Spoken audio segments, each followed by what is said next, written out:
It's not a ghost story, it's a love story. I'm John Rethlin with my review of The Haunting of Bly Manor, a Netflix original series from creator Mike Flanagan, who did The Haunting of Hill House, as well as directing Dr. Sleep. And speaking of The Haunting of Hill House, if you like the gothic theme and you like the slow burn stuff and you liked, the characters and everything, you may enjoy this one. Depending on how you enjoyed that one, though, that will color your opinion of The Haunting of Bly Manor. Now, I will say that I liked aspects of The Haunting of Hill House. I liked some of the characters. I did like the gothic theme and imagery. And I did like how there was a bit of emotion behind the story. And there were some, good emotional moments. That is one thing I will give to its credit.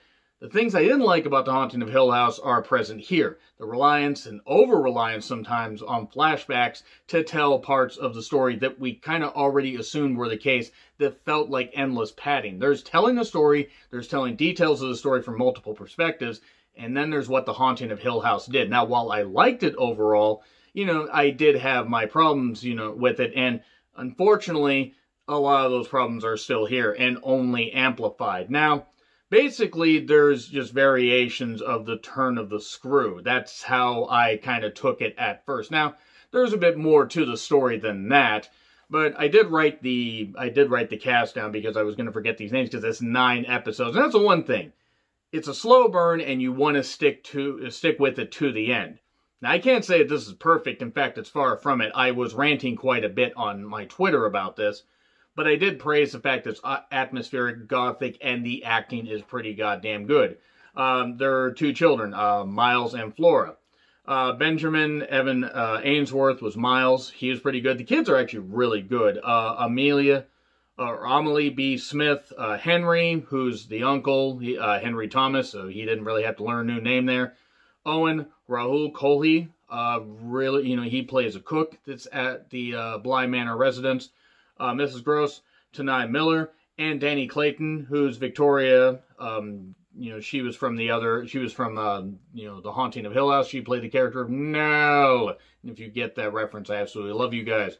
So, after the death of a housekeeper, Uncle Henry, who's caring for his niece and nephew, and in more ways than one, maybe one of them actually is a little more related to him. We'll find that out here in a little bit. He hires a new housekeeper after the other housekeeper disappeared, kind of the whole, turn of the screw thing. And this kind of reminded me a little bit of The Turning, except this was actually pretty good because it didn't just go the fuck off the rails because the creators just gave up. If you saw The Turning, they came out earlier this year, you know what I'm talking about. So there are various people on the grounds, that this girl Danny befriends, and it's pretty obvious that there's some weird, creepy shit going on at Bly Manor. There's various, various, stories about a ghost. There's various stories about, kind of a seedy, bit to, the family and everything. And the house is steeped in tragedy for a variety of reasons that we find out as the show goes on. So I do want to say that one thing I will praise about this, you can skip the credits after the first episode, is the portraits of the various actors and how their faces have a little bit of a change when, it pans over them, and that ties into the rest, that ties into maybe them being forgotten in time, and that's kind of what this is about. This is about being forgotten in time. We only have so much time on this earth, and we want to make that time count. So I'm going to talk a bit, basically the idea here, and I'm going to get into spoilers here in a little bit. As things go on, Danny has to come to grips with her past. Everybody has certain aspects of their past that they have to deal with, and there are certain really good people. There are people that try to say that they're good, but they really aren't. And there's a lot of stuff about family and everything, and family betrayal, and we find out a whole bunch of this in flashbacks and in a bunch of needless flashbacks. I'm sorry to say, but at some points, the repetition was really starting to get to me, which maybe was by design. Maybe that was the idea, to drive the viewer insane. And I know why. It was because certain people hadn't realized that they had passed on, and they just didn't want to let it go. Sometimes, the whole thing back into Sixth Sense, they don't know they're dead. And sometimes people don't want to come to grips with it. Spirits don't want to come to grips with it. They don't want to pass on. They don't want to, move on to the other realm. They want to hold on. And then there's also, a few things about, a ghost that wanders the grounds that tends to kind of, get to people and dispatch them if you get in the ghost's way. as a vengeful ghost rather will do. Now, the thing about this is, without getting into any spoilers for a minute, is it serves its purpose and gets to a good end, and there is a good emotion to the story. The first episode does start off with Carla Gugino in 2007. They gave her gray hair, by the way, and you can't hide how beautiful Carla Gugino is. And she was also in, The Haunting of Hill House. She was the mother that was kind of the central focus of that particular series, because it all tied back to her and, why the Manor, why Hill House took her. And this, she's telling a story at a wedding reception, or, just after, it was actually just before a wedding. It was the party and everything, the calm before the storm, if you will. And she's telling the story, and it's kind of funny. She's sitting there telling the story, it's a ghost story, and she tells it in just the way that's told over these episodes. You're thinking, everybody should have had, needed to shave, halfway through this goddamn thing. I get it, we're seeing this stuff play out. But you're thinking, okay, the way she's describing it, this is how she's telling it, and she's telling about all these flashbacks and repeating all this dialogue. It's not that I wouldn't want to listen to Carla Gugino describe, a ghost story. I would love to listen to her describe ghost stories. I think she'd be a very good storyteller. But the way they did it here, it's okay, she's repeating the same dialogue. I would have, fallen asleep, because you can only hear the same damn thing so many times before you get bored and you just have to leave. And also, the way the story was told, the wedding should have already happened, and they should have been on their honeymoon and back before the story was done. But that being said, a little plot hole there. She's telling the story and tells the story of Danny and all this, and the stuff that I talked about there in the beginning. Now, things do end up kind of good. There is love, there is betrayal, there's ghostly stuff, and the acting is actually pretty good. I will credit the acting. Even though I have some problems with the flashbacks and problems with the other shit, I will credit the acting. The kids are pretty damn good. Owen, the actor playing Owen, he is really good. Miss Gross, Hannah, she is really good. She's the housekeeper. And, Victoria, who plays Danny Clayton, she is pretty damn good in this. And there's the character of Jamie, who's the gardener. There are really, really good performances in this. The flaws are there, and the flaws do not go away. And yes, it wraps up nicely. It's just to get there, it's a bit of a slog. Looking back on it, you can appreciate the arc that it tried to have, but it wasn't so much of an arc where it built and built and built and built and then went to the end. It kind of, just ebbed and flowed, and not in the most cohesive, way. But that doesn't mean that all of it was bad. I still stand by a lot of criticisms. I had issues with all the flashbacks and with other stuff, and the fact that ultimately I didn't really care about at least half the show. Now, that doesn't mean that I can't recommend this, but for something to be called The Haunting of Bly Manor, it isn't scary. I didn't jump once. Yes, it's about psychological stuff, the damage, of things that we can see in our life that can shape us, and, things that maybe we don't want to do, and they haunt us, or things that, we wish we could change, even if we didn't cause it. They could haunt us, and we want to, be accepted and loved and all that and everything. And some people find that. Even if certain people aren't there with us anymore, we can still find a way to carry on, and that is what it's about. And that's also what Haunting of Hill House was about. But again, the flashbacks and some issues do kind of make me, I was all ready until, near the end, and I'm talking about, I'd say near the end of the 6th, 6th episode, to just start slandering this thing. Because I was ready to absolutely slander it. That being said, though, will I recommend it? I will recommend it, but I will say it is not scary. It is more of a gothic drama that it has a good atmosphere, and it can at times be eerie, but at times it just feels forced in the flashbacks and all that stuff that I mentioned. So, that's all I'm going to say. Now I'm going to get into spoilers here a little bit. I got a bunch of pages of notes, but I'm going to go over them really quickly. So yeah, if you're still here, spoiler territory, 3, 2, 1, and go. Spoilers, spoilers. Okay, go away, go away. Fly away, monkeys, fly. That was terrible. Terrible rendition of that. I'm sorry. So, spoilers. Episode 1, you have Carla Gugino telling the story. Danny takes a job from Henry, who's, taking care of his niece and, his niece and nephew. And the character Flora, she, is so happy Danny's there, because the other one, Mrs. Jessel, left, and we find out why she left. Then she has a bunch of dolls. Flora has a bunch of dolls. Dolls have to stay in a particular place. You don't want to go out at night. If you go out at night, the lady will see you. And, we basically find out that Rebecca Jessel, she threw herself into the lake. Or did she? We get to find out a little bit later. And then Danny gets locked in the closet, and, then she's all upset. There's dirty footprints. What could these dirty footprints mean? We find out in the second episode, the pupil. So, we find out there's a bunch of dolls in a cellar, and then one of them moves. That was a little bit creepy. That I could have done without. I hate dolls, despite the fact that I have an Annabelle doll t-shirt, in my collection. Miles. This is all about Miles in school. Miles basically is a good student, but finds a way to get out of school by injuring himself, then injuring a classmate, and killing a dove. And it's at a private school. He wants to do that because he wants to go home to his kid, or his sister. His kid sister, I guess, really, I could say. He's sorry he didn't do worse. And then Flora finds, some glasses in Danny's suitcase, which causes her to go, kind of insane. We figure out why a little bit later. Danny starts to have feelings for the gardener Jamie, Irish, I believe, or at least South Britain. I'm not too sure on the accents. My apologies. And, there's a game of hide and seek. And there's an old wing you don't want to go to. Well, of course, that's where the game ends up leading. And Danny sees a ghost, and then Miles passes out. And then we go to episode 3. We get Two Faces, part 1. 1 year ago, we get Peter, the ghost guy.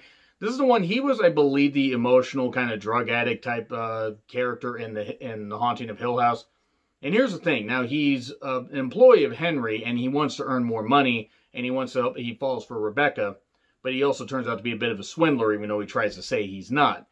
His accent's all over the goddamn place. It jumps like 4 goddamn countries, and I just couldn't, I couldn't get over it. It went from Ireland to Scotland. It went from, I swear to God, it went to Russia at some points. It was just weird. Hannah, really, really good character, by the way. And the more I think about it, she says, they were like Bonnie and Clyde if Clyde fucked Bonnie over. And one day, Flora's out by the lake, and she sees Miss Vessel, or, she's really, really, she really liked her. She was a good housekeeper. Why should anyone hate a lake? Peter basically is manipulative and stuff like that. The kids do some kind of play about being abandoned puppets. We get a romance between Danny and Jamie. And see, I wasn't sure where they were going with that, but I did like how they did that shit. Then,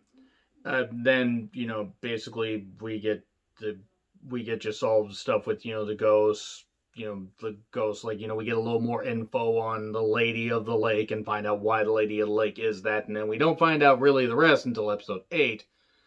Then episode 4, The Way It Came.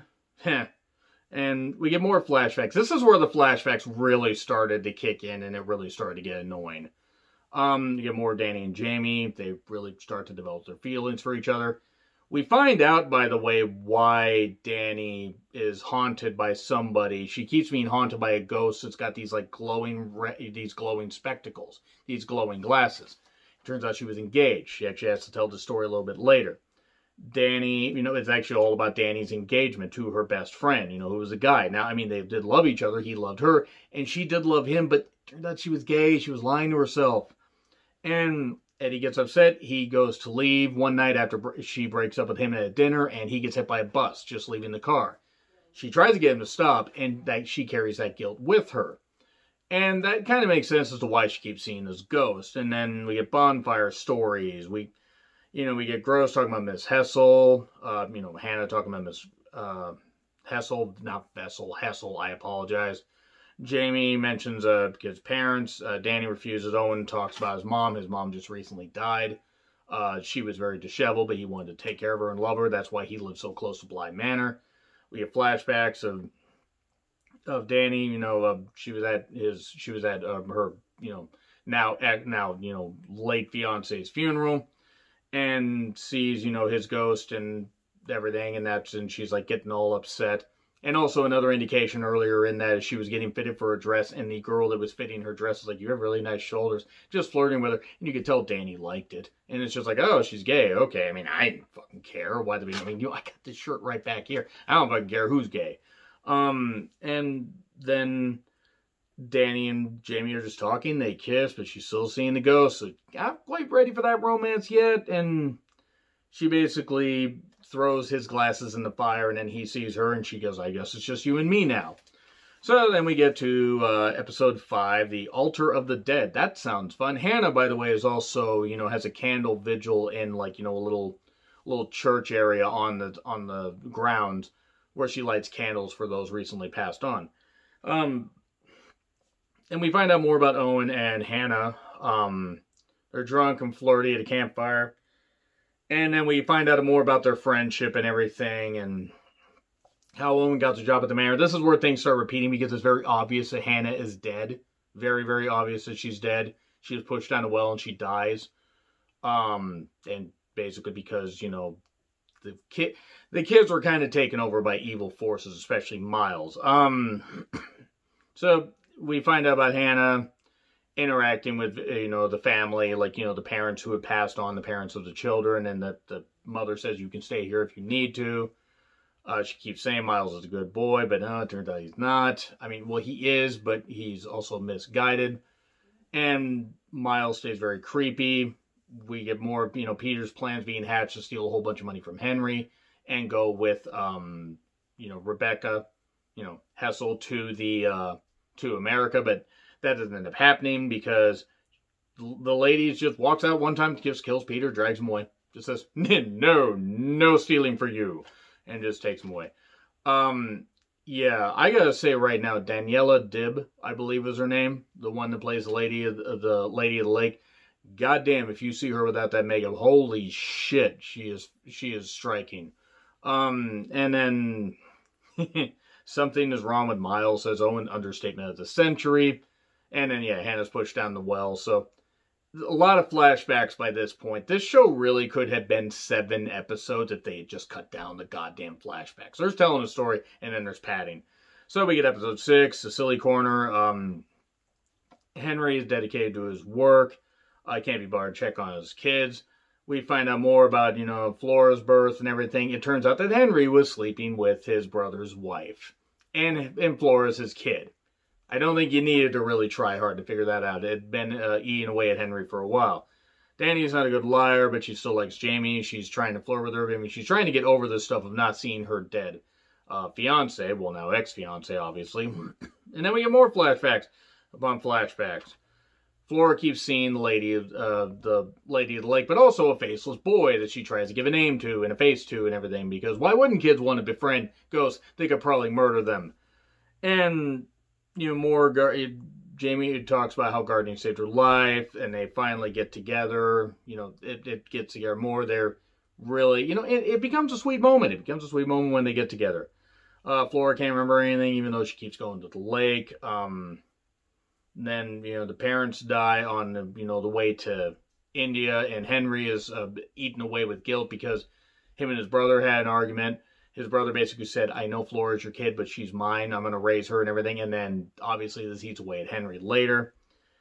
So, and then he creates an alter ego, an evil alter ego comes out. And then we get a story about, it's Miles is a good boy, except when he isn't Miles. And the ghost couple, which is Hessel and Peter, they're together and everything. Because, obviously, Hessel's dead and Peter's also dead because the lady killed him. And then Miles knocks out Danny. So then we get to episode 7, The Two Faces Part 2, Electric Boogaloo. So yeah, the kids are basically trying to get Danny to, basically be part of this game and everything. Peter is trying to get the kids, basically, to let Rebecca and him take over them. So Peter would take over Miles, and then Rebecca would take over Flora. Well, Rebecca doesn't want to do this, but just says, hey, just pretend like this. And so we find out about stolen heirlooms and more flashbacks upon flashbacks upon flashbacks. This whole thing about Peter taking over the body, like, oh, you gotta let us take over your bodies, and then we'll be fine. It's like the skeleton key. Wasn't very good. The whole thing of you, it's me, it's us, gets worked over, and that gets worked in a little bit later. And it's us, the kids collapse and die. They take over the bodies. Well, wait, actually, Miles tells, Hannah, she needs to be put in her place. Flora was just pretending. Rebecca says, just pretend to be taken over. And then Peter walks away, and then they free. And then Flora won't leave. She doesn't want to leave her brother, even though she doesn't understand. And Danny's like, I'm trying to tell you this. And then the lady grabs her by the neck and takes her away and everything. So we move on to episode 8. I'm getting to the end here, folks. Don't worry. Romance of Certain Old Clothes. Basically, this is back in the 17th century. It's about Mr. Willoughby and his 2 daughters, Viola and Perdita. Viola, sorry. Voila! No, she's the one that I was talking about that's extreme. God damn, she's beautiful. Basically, they, are the heiresses to Bly Manor, but because women can't really have anything, they have to marry, and they have to be married. At least one of them does, so they can keep the house in their name. Well, basically, Viola gets sick, and she has a daughter at the time, but she can't raise her daughter. The sister's still living there. The sister turns out to be a little bit more evil. Viola gets betrayed. She gets choked out after being sick because she's a bit of a bitch to her sister. But what ends up happening is she basically ends up getting killed. And that vengeance and the fact that she's locked away, her spirit is locked away for so long. She basically told her husband before she passed away, hey, I'm taking all my silk linens and jewelry, putting them in a chest with a bunch of keys. You need to give that to our daughter when she is old enough. The sister, getting very greedy and becoming a bit of a bitch, a bit of a night gallery moment with the picture kind of changing and everything, the paintings, the portraits in the, in the loft. Basically, after the sister ends up, saying, hey, this house is in disarray. Years later, this house is in disarray. She gets married to her sister's husband. And she goes to unlock this chest. Well, it turns out that Viola sees this and is like, okay, I'm just going to kill my sister now, and basically kills her, and she becomes a vengeful ghost. And then she's thinking, okay, she's locked in this chest, her spirit's locked in, she's going to go with her husband and her daughter, but no, they throw the chest in there because the husband doesn't want to have to deal with it. And she ends up drowning in the lake. Her spirit, she sleeps, she wakes, she sleeps, she wakes, she walks. That was said a whole lot. It did get annoying, but it's like, again, totality of it, I get it. But again, repetitive. And she basically just kills, and anybody she kills remains at the house. And she forgets everything. Her face just, fades away. That's why she's just Faceless Wonder. And then we get to episode 9. And that was basically the setup for this. See, the thing is by the end, it finally kicks a little bit into gear, but it also takes too long to get there. Episode 9, The Beast in the Jungle. Hannah tells Owen everyone's dead. He knows, but she has to save them. Basically, she has to save who's alive. Flora basically, says to the lady, let her go, let Danny go. So she gets taken. Henry comes, and he gets immediately dispatched, or does he? They talk about this whole dream hopping thing again a couple episodes before. Hey, Rebecca's like, I'm going to tuck you away just one last time. Don't worry, it's going to be all right. It's you, it's me, it's us. Danny says it, and she saves Flora. Unfortunately, she takes on the spirit of the lady. Now the lady gets into her, but doesn't take over her yet for a while. Henry actually gets revived, just as Hannah was telling him, hey, tell Owen to look down the well and tell him I'm sorry. Okay, cool. Viola's spell is broken. Now everyone's basically released to go on into the afterlife. Everyone's dealing with loss and moving on. Danny, she's in here. She's scared and everything. She wants to be with Jamie, but she sees her reflection here and there. The lady's reflection in the water and all that. She's afraid that's going to take her over. At some point, she's going to take me. It's quiet, but it's not peaceful. It's rage. Because, the ghost was dispatched like that. They all go to America.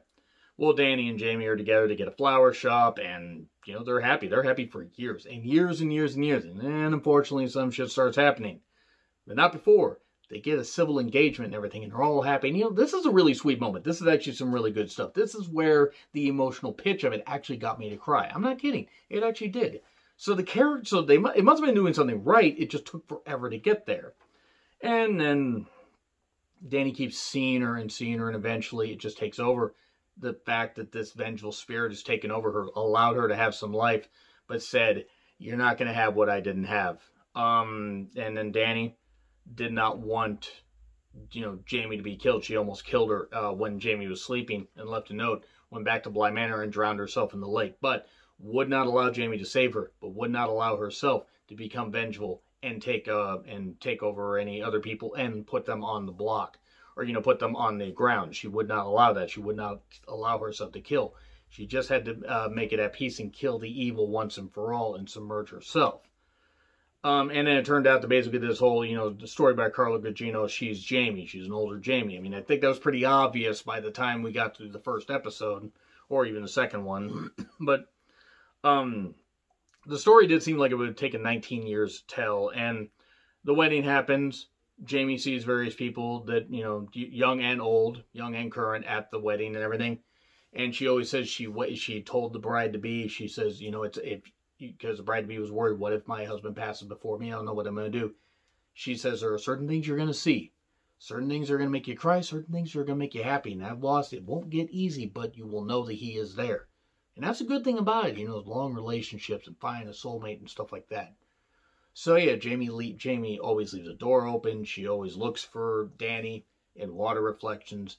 And it's pretty good stuff. Now, it's a bit of a long review. I do apologize for that. But I think encompassing 9 episodes into just under 30 minutes is pretty goddamn good. Did I cover everything? No. What did you guys think of The Haunting of Bly Manor? Now, I enjoyed it. I'm not going to grade it.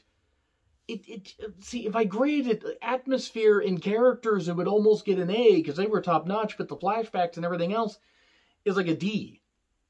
So it almost evens out to like a C+ or so, or something like that. I mean, I know that's not quite how grades work, but overall, there's enough to recommend, but it does take a very long time to get to it. Now, the emotional high at the end is worth it. Is it worth the investment, though? Yes and no. It does. I'm very worried that if they do a third one here and they kind of do that, taking different characters like American Horror Story and just, same actors and putting them in different roles, just make this next one a little bit more scary if they do that. I don't know what they're going to do. They probably aren't going to do one till 2022 if they can even, get it filmed by then. But let me know what you guys thought in the comment. I enjoyed it by the end, but I didn't enjoy all of it. The flaws were there. They were noticeable, and they dragged it down.